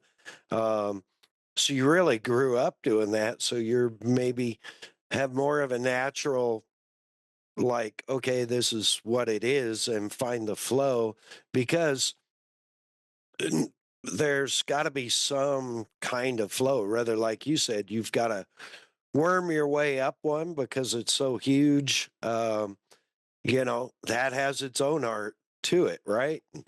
I saw some footage on one of the recaps. I think it was T1 hot moments of the day or something. And somebody was struggling, and you must have made, dude, I think you made a quarter mile or a half mile up on them, coming up like a dune, and it seemed like there was some grass, and your line was different, and you just ate them for lunch and then blew them off going over past him right at the top, which, the guy's got to be in there, and he's like, oh, thank God. Whoa, there goes Seth. Ah, damn it. Yeah. I think my motocross background helps a lot with that kind of stuff, though. I think the line choice and selection and looking further ahead than most comes from a motocross background. Dude, it's great to see. So, okay, you finished you guys finished?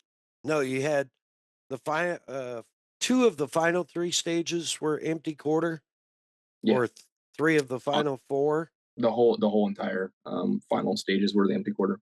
Yeah, and then the very last one was almost like a sprint, wasn't it? It was a 61-kilometer sprint that I had opened as well. But that was all dunes as well, but short, really fast dunes, which really fit my driving style. And so the last day it was the mass start, and I ended up pulling the whole shot. Going back to my work days, pulled the whole shot and just ran. I think we put 2 minutes on the guys behind us. that started with us through the dunes, which is tough to get away from people in the dunes. But I was just like, let's get it. Like I'm just gonna see what this thing's got. It's the last day. I'm awake. Let's go. I mean, I watched that whole shot and it reminded me of the works, being at works races and being at, world championships, even in that 170. It's like I was there by the fence that very first UTV world championship, Yep. that you won the Razor 170 class. And dude, you had a monster hole shot and led the whole race. I think I just get so nervous on the start line or so excited that my reaction time. So like what kind of off topic, but one really cool thing with Red Bulls, I get to do a lot of testing. Yeah. And my reaction times and my cognitive thinking are in the 100th percentile. And so like nice. My reactions on starts and everything, when I see a flicker, I'm ready to go. So I'm just it's a lot of fun. How cool was it to do that mass start? Yeah, it was super cool. I think everybody is really scared because nobody had ever started next to somebody before. But I think if you look at mine and Mitch as well, if you look at our starts, we just took off, cut over, and we were gone. And so like it was a lot of fun. I don't know how Mitch ended up doing that day, but it was a lot of fun off the start just because it's we're so used to banging doors all the way to the first corner and then doing a 180. So right, it was just wide open flat into the dunes. So I'm like, well, I'm not going to check up. And there's a pretty funny photo of me just jumping, however many feet to flat in front of a cop. It was right off the start. It was just a lot of fun. Oh, that's awesome. And what an experience, man. I mean, you have been like, that was a first ever for Dakar, at least in its current state. The 48-hour stage, if you will, was the first ever. How cool is that? Like, not only are you, I think until this year, you were the youngest stage winner ever. Still am, yeah. Are you? Yeah. Okay, I thought there was another 18-year-old kid that won a stage. No. So I was the youngest ever to win a T1 stage. Okay. For a few days, and then I got that got beaten by a kid that's about a year younger than me. So, okay. Yeah, so that's what I had ended up losing. But yeah, still the youngest. Still the youngest to ever win a Dakar stage, and still undefeated most Dakar stage wins. Yep. In a race. So, that's some pretty big accolades, but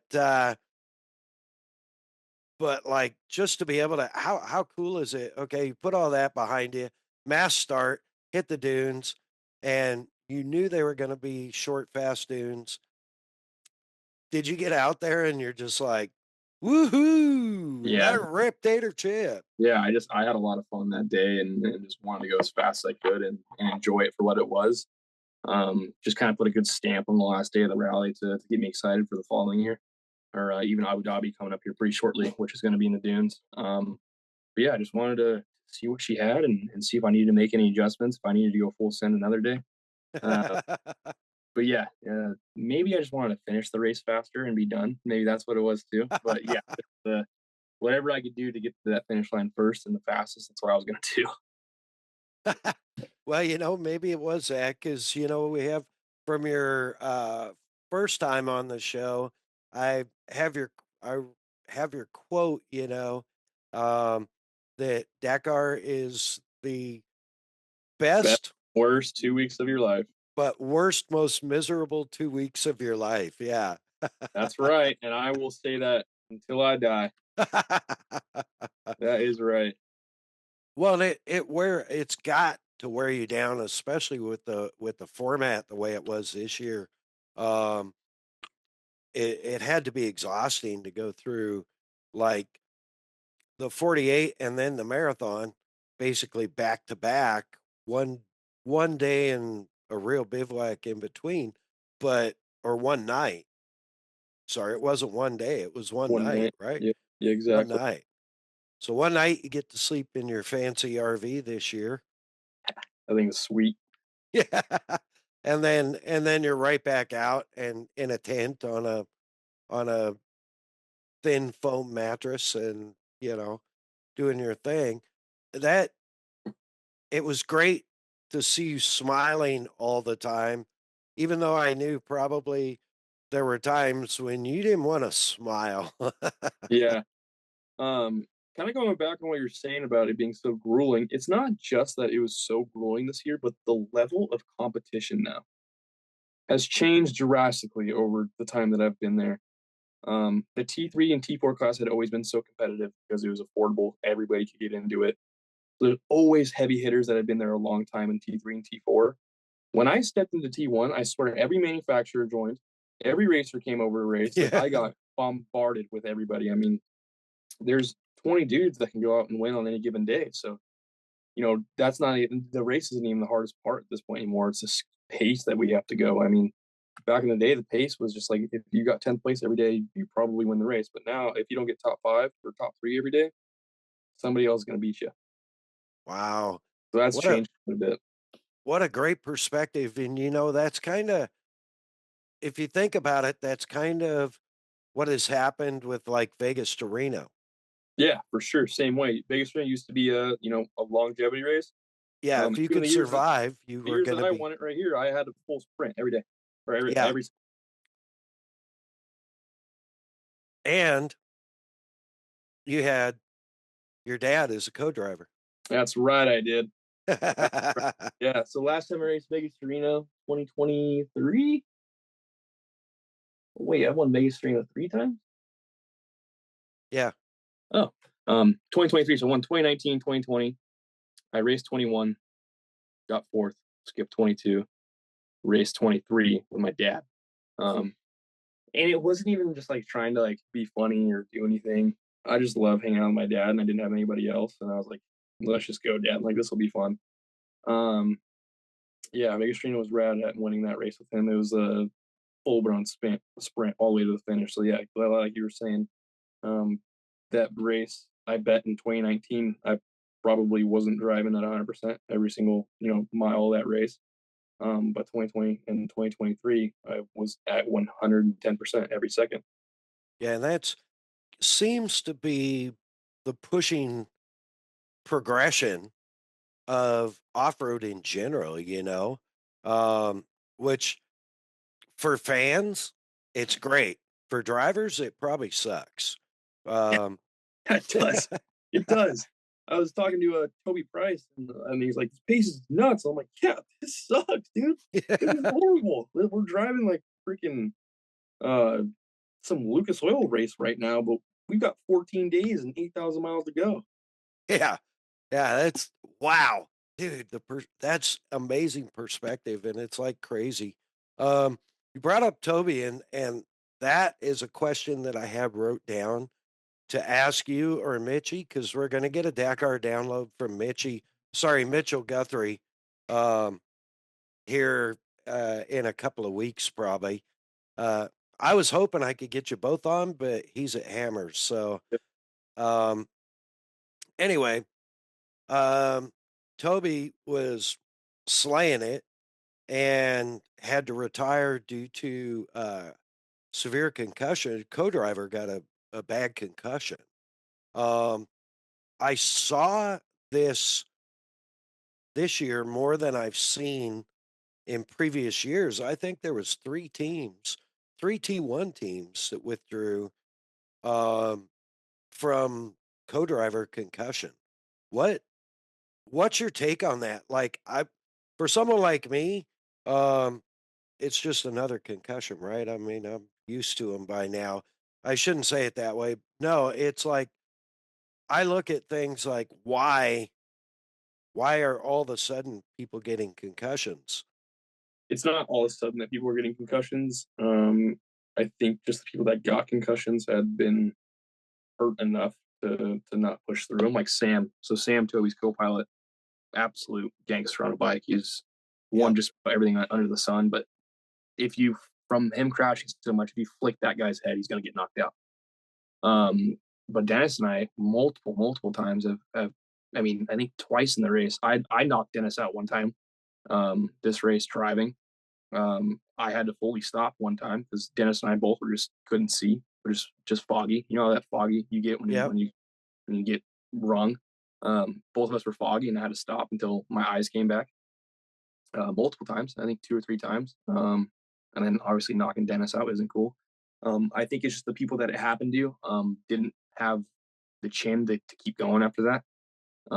Sam is an absolute gangster, and I've got nothing but good things to say about that guy, but he has rung his bell quite a few times riding moto, and even talking to some of the bike guys, like, that doesn't surprise us at all. I mean, they say that they've seen that guy just laid over in a corner and get knocked out. So it's unfortunate. Toby was doing great. I think he was in the top 10, having some good days.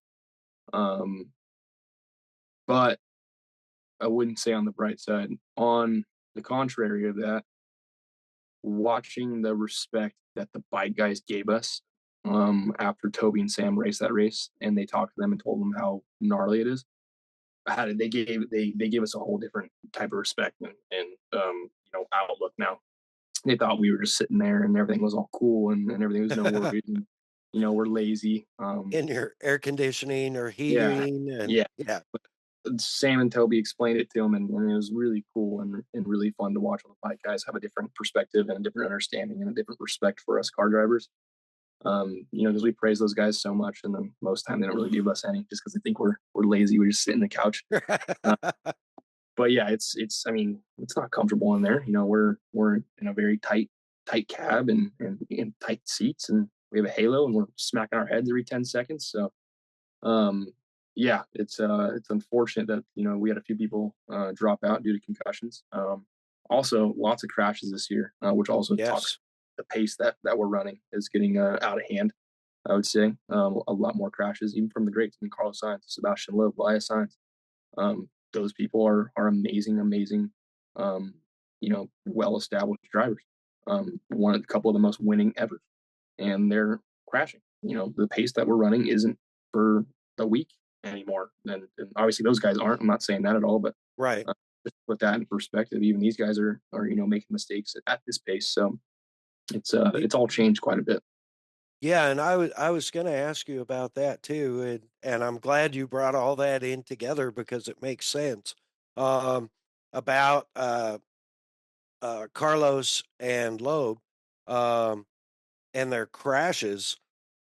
These are the guys that right at the beginning of this podcast are in that legend status that you were talking about. I mean, true legends, and hardcore sons of bitches. Yeah, no better way to put it than that. They're scary for sure. Yeah, and they're out because they crashed, and Carlos crashed early. Yeah, he crashed on the 48-hour day. Yeah, first day, right? Yep, he front flipped off a dune. Yeah, and that's what you attribute a lot of that to? Because you're a Toyota Gazoo guy.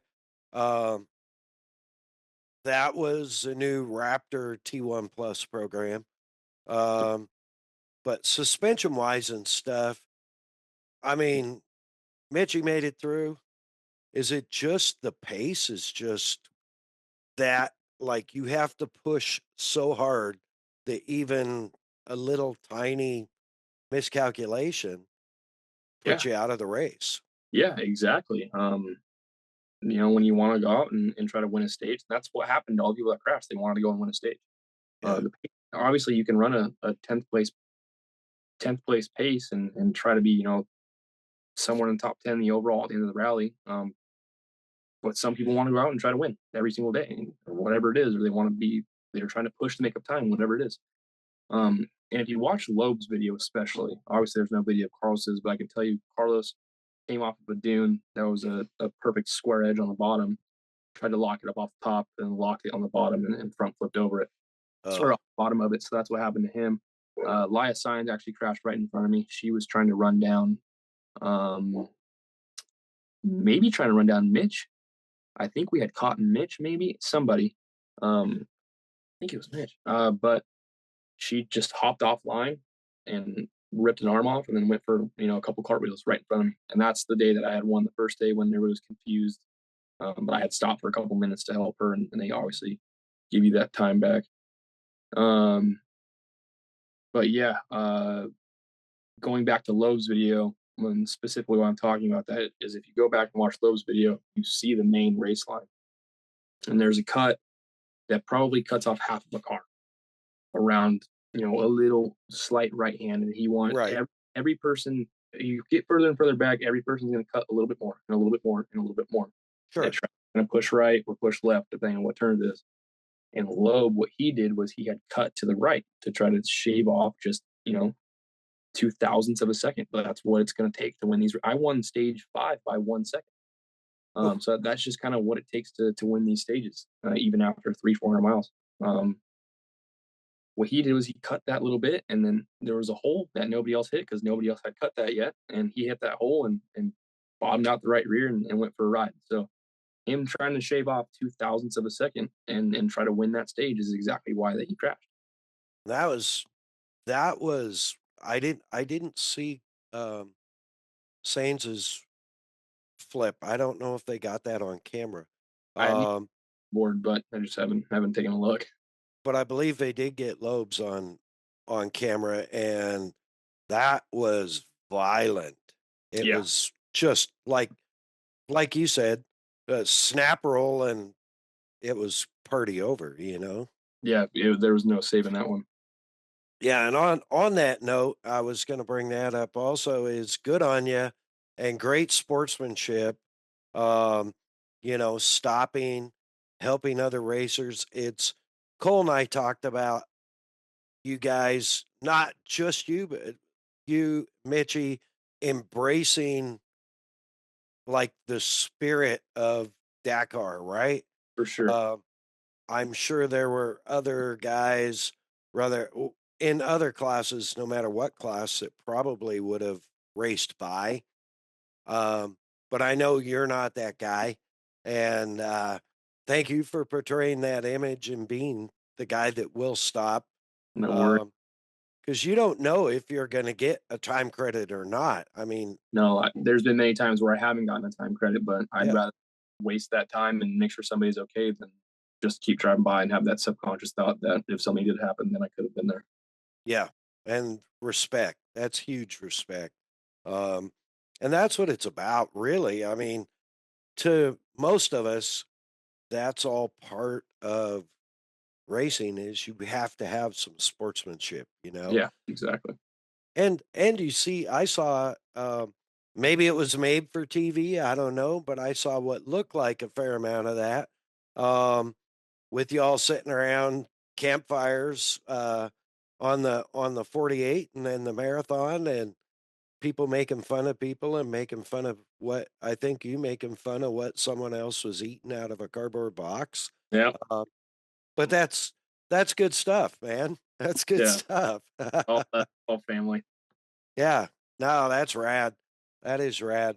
What an adventure. So I've completely blown off where I know we need to wrap up because we're going way long. I got a couple more Cole Corner questions here. And I think he had asked, how is the class camaraderie comparatively? And I think you already covered that. Yeah. That, for the most part, the T1 Plus guys are just as bro together as the SSV or the bike guys or whatever. Exactly. And now you have the bleed in because Toby basically broke the ice.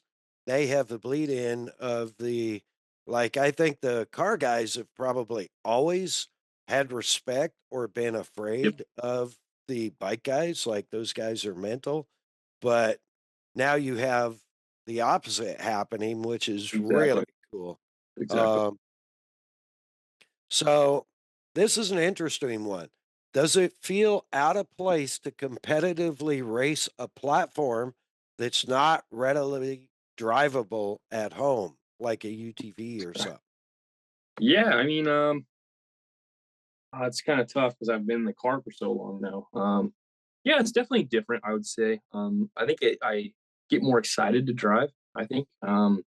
Obviously much love to Polaris and then what they've done and the cars that they build and what people are doing in them here. Um, and I'm not saying that it gets old or anything, but you get used to it, I would say. You get used to seeing them, you get used to driving them. And I feel like with these Toyotas and these, the Raptor and the Dacia and everything, you look at them and you just get excited to drive. I mean, they're so foreign and you never see them. So just to see them, let alone drive them, you get so excited to drive. And yeah, I think that's a good question. I think that's kind of the difference there. Yeah, and they are really, I mean, dude, they're the McLaren F1 street version of an off-road car. Like Yeah. they are that unique, right? They are the ultimate Ferrari F40 of off-road cars, if you will, Exactly. or whatever Exactly. the hot ticket is now. That no, the other side of that is, dude, how freaking cool is it that you get to drive one? Like that's what Yeah. you do. That's my And job. That's my job. like most people love them, but could never even get close enough to touch one. And you're building shocks for them and driving them 8,000 kilometers off road in 14 days or 13 days. Um, Dude, that's really sick. I mean, Yeah. the ultimate off road supercar. Even how nice would it be if they unlocked the ECU and just gave you open horsepower? So I'm working on something here. And I guess I will leak it a little bit here. There is a chance that August, and I'm not going to say what race it is, that we're going to bring a car that's unlocked.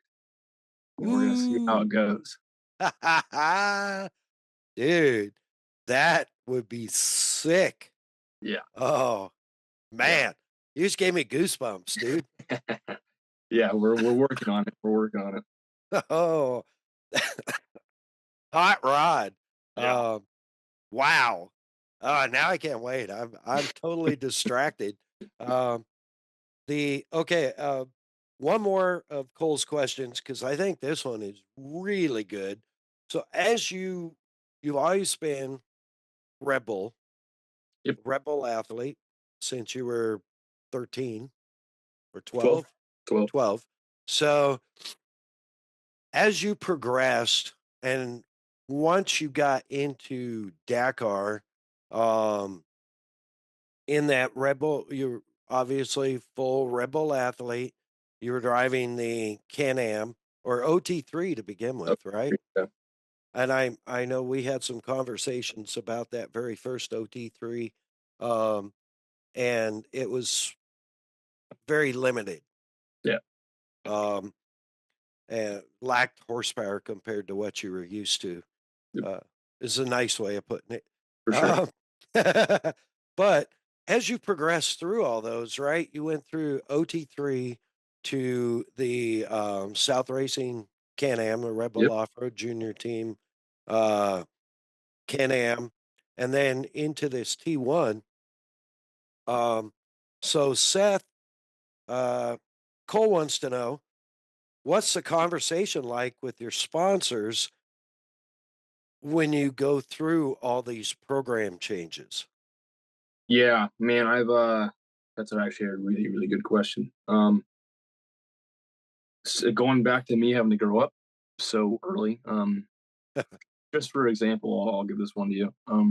I've been with Polaris all my life, right? I've been with Polaris since I was, 11 years old, and then some things happened to where I had an ultimatum. Really, it was either I had to quit racing Dakar, or I had to go to Can-Am, and I had to race Dakar and Can-Am. And I fought that for a very long time. Yeah, that was really tough, and I ended up not even telling my parents until I basically had signed the contract and said, "Hey guys, this is what I'm doing." But yeah, just a lot of changes, like simple things like that. Not simple, big things like that. Not just changing programs, leveling up and bringing your sponsors, but having to change sponsors. Fortunately enough, I might be racing a Razor every once in a while here again, hopefully soon. But I hope so. yeah, just like things like that. But the conversations and the relationships that I've had while growing up have been awesome, to be completely honest. My mom and I and my dad, we've, I've never had an agent or anything, so it's always been one-on-one genuine conversations. And I text and call everybody personally on my phone. And I'm very open and transparent about what I want to do in life and where I want to go and how I want things to go. And I have these I've built not just professional relationships with all of these sponsors and people. They're all family relationships at this point, friendly ones. So simple things, just like let's say a light sponsor or something, like, hey guys, I'm thank you for everything that you've done. I appreciate it. I'm still going to continue to support you guys in every way that I can, but I'm going to be stepping into the T1 category and don't run lights. So, I appreciate it, but there's a lot of different conversations to be had. And also KMC was the same thing. I love that company and I still continue to work with them to this day, but I can't run KMCs on my T1 because they don't make them for the T1, but they understand that and they accept that. So I think because of the relationships that I've built, the personal ones that I've built, and maybe the way that I've carried the things that I want to do and how I go about it, that the conversations have been pretty easy. Even when I switched from players to Can-Am, that conversation went very smooth. They were completely understanding. So I think really, and if anybody's listening and curious on how to approach these conversations with sponsors, it's just the way you present it. The way you present it and present yourself. That players conversation could have gone a lot of different ways, but the way I explained it to them and I made them understand, I didn't give them the option to not understand. I made them understand, like, hey guys, this is what's happening. I love you guys. I'll be back. Like I'm sorry, but this is just a decision I need to make to further my career. And when you put it that way, people really understand and respect it. I mean, at the end of the day, you're not talking to the owners of any of these companies. You're talking to the guys that are working in the companies. Right. But still, at that point, they're all family and it's all love, and you love the company and you've been around it for so long. So it's really just the way that you present yourself and where you want to go in your future.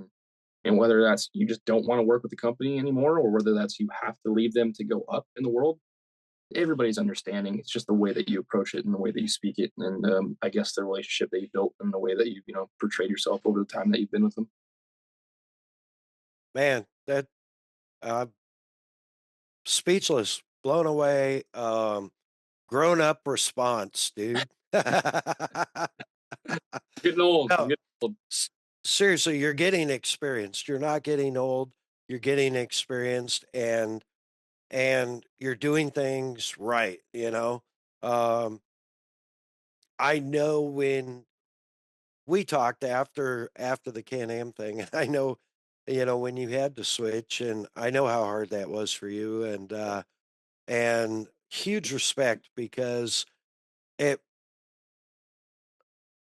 it was the move you needed to make to get to where you are now.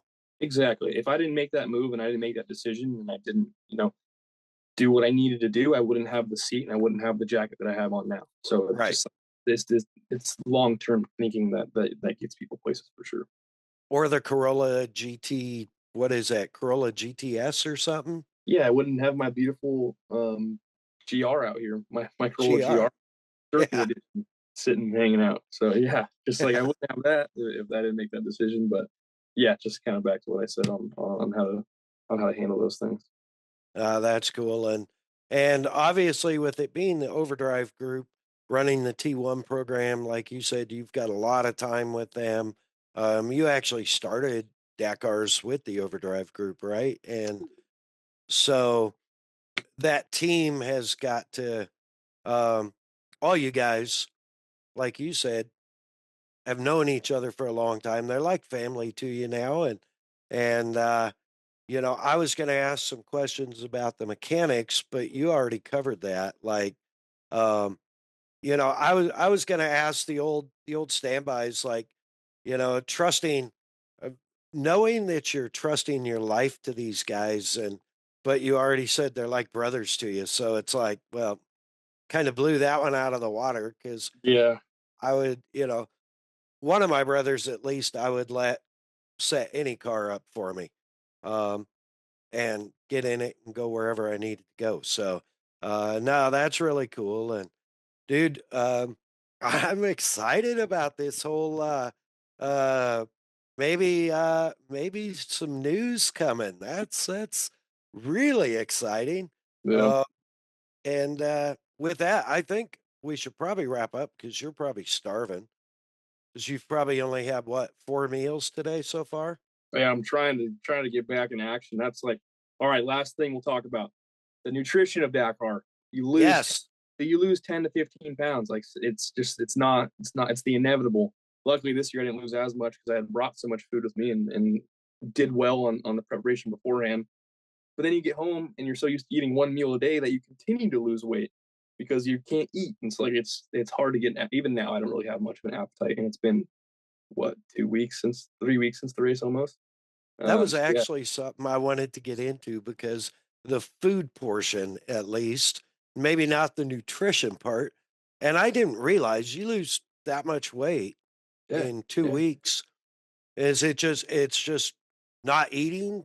I mean, obviously you're burning tons of calories in the car, because you're working nonstop. Like you Yeah, have very little rest time in the car. exactly. So we wore this for fun. It's called the Whoop. And so it's like a Fitbit or anything like that. Okay. And just to see, on average, we were burning 4,500 to 6,000 calories a day. Wow. You can't intake that physically, especially when you're only eating maybe a little bit in the morning and you have your dinner. You're getting maybe 1,000, maximum 2,000 calories in. You're not getting that 4,500 back in. So you're just bound to lose weight. Wow. Yeah. That's wow, what a perspective because I would expect that you would burn calories.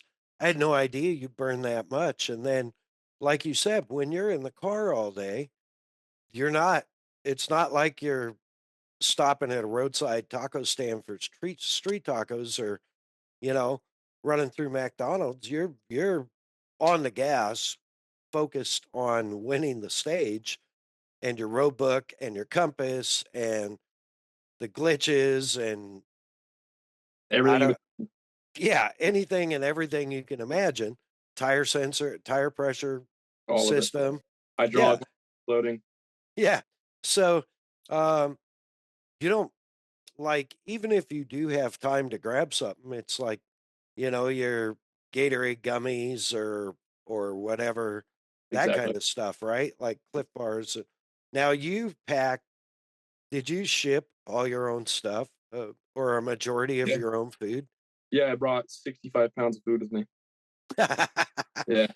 So do you And that pack was, just pack a suitcase or yeah, a full OGO duffel bag full of food. So it was all my vitamins, my mom's, the five, the homemade MRE she made me. yep. I brought 90-second rice. I brought granola bars, fruit snacks, chomps, the jerky sticks, trail butters, just like stuff like that. And that was all. Ramen? Yeah, yeah. Brought a bunch of ramen with me. I saw that. I Yeah, was yeah, like, yeah. what about Cheetos? Yeah, I did. I did.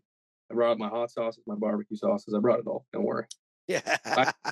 I brought poke sauce and soy sauce for my 90-second rice because, fortunately enough, our cook from Spain, they bring in the whole container full of frozen meats. And he was nice enough to grab me some salmon there. So that was cool. Nice.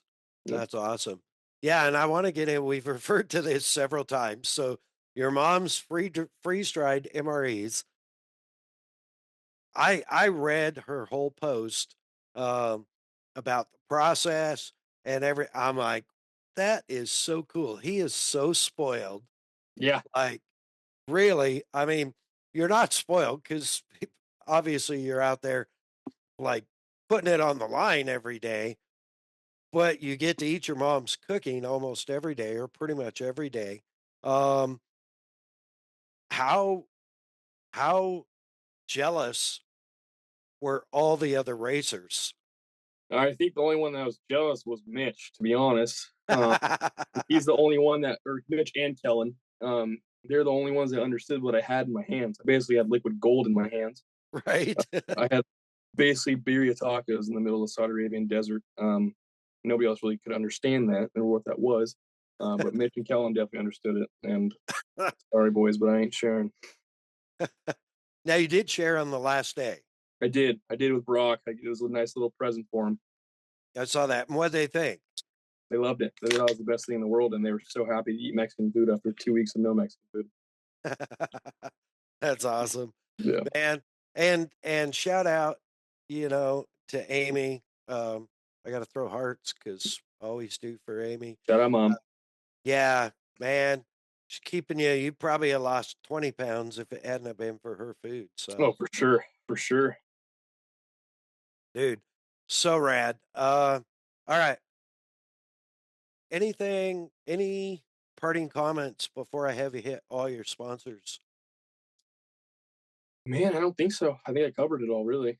Dude, it's so good. Thank you so much. Like the emotion, the real, like you said, you're you, right? I mean, and I'm not kidding. You're the same excitement guy that I met 10 years ago, and I know you're this big, like T1 plus Red Bull superstar now, international superstar, but you're still the same guy to me, and I appreciate you jumping on and being a part of this. You've been a big part of why we do this, even from the get go. And you are on episode 105, by the way. Awesome. I'd have had you on 103, but you were in Dakar. We were close. You were busy. Yeah. So, because, got to pay the bills, right? That's right. Sponsors, man. I know you got an extensive list. Hit them up. Yeah. I mean, obviously Red Bull for the past, let's say, wow, it's my 10th year with them now. So yeah, Red Bull for the past 10 years and BFG for the past 6 and 7 of that. Red Bull hopped on board, which is really cool to be a part of that.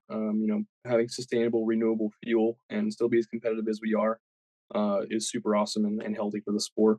Whether we like it or not, what we do isn't always the greatest, and not the most longevity. So just a little thing that we can help. Not saying let's go electric ever, but I'm saying maybe the fuels will help. Never electric, but the renewable fuels will help. Yeah, Toyota for the past 2 years. Hopefully, I can continue with them for the next X amount of time. Hopefully all that goes well, and I keep performing the way that I do. Sparko for keeping me, safe and healthy over the past, basically my whole career. Yeah, and everybody else that's ever been in my corner ever. I mean, whether that was Muzzies back in the day or anybody else in between. Just anybody that's been on my side. I still talk to every single one of you, so you know it. Any sponsor that I've ever had, I'm still in contact with. So, everybody that's been around for forever. Just thank you. Nice. So I've seen you on a, and this is going to be the cliffhanger for everyone. I've seen you on the simulator driving a lot different things than T1 plus trucks. Mm-hmm. Like what? How's that training going? Well, I've seen rally cars. Didn't you do a spot for Red Bull in a rally car not too long ago? I don't know what you're talking about. A little drifting? I don't know what you're talking about. Okay. There's something brewing, and let's just say some sort of series is going to Tennessee next year. That is also some sort of World Series. Very cool. You know what? Let's just say it. I'm working on racing WRC 2026 and a WRC car. That's what that's what you've been saying. Ooh, hot dog. Yeah. I was going to leave it as a cliffhanger, dude. Let's just do it. Let's just run it. Dude, that's rad. That's rad. And congratulations. Thank you. That's huge. Thank you. Yep. You are going to be a busy puppy. Yeah. I mean, I don't like sitting in bed. So whatever I do, stay busy. Let's get busy. I'm the same way. Same way. And if that weird whatever happens to happen in August and you need someone to chase or fuel or hold your gloves, dude, hit me up because sure. I've got I've got a finisher. It was with a competitor of yours, tires, but I do have a finisher Rad. pin and hat Awesome. from a race in August. So it's it was quite the experience. I'd like to do it again. So Well, maybe I'll see you in August with yeah, something that's unlocked. I'm trying to talk Cole into finding us funding to get one of those T5s, one of the great big trucks. There you go. There you go. It's Because like, you could fit 3 people, so you can split it 3 ways. yeah, I was trying to figure out who'd be the third one, but we could take. No, your mom can't You can take my ride dad. that race car. You can take my Yeah, dad. take your dad. Oh, there you go. Yeah, How cool would that be? Your dad, Cole, and I. that'd be awesome. Dude, the in cab radio would be worth the whole trip. 100%. 100%. Yeah, exactly. So, yeah, that's awesome. All right, buddy. I'm going to let you go and get some dinner, get Sounds that good. weight put back on, hit the gym. Seth, I love you, bro. Thank you so much for being Yeah, of on. course.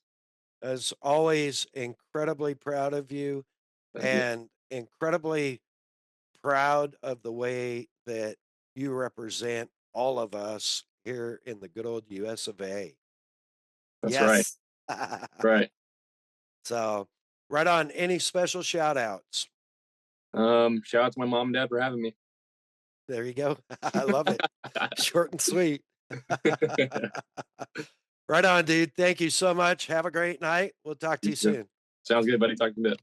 All right. See ya. Woo, doggies.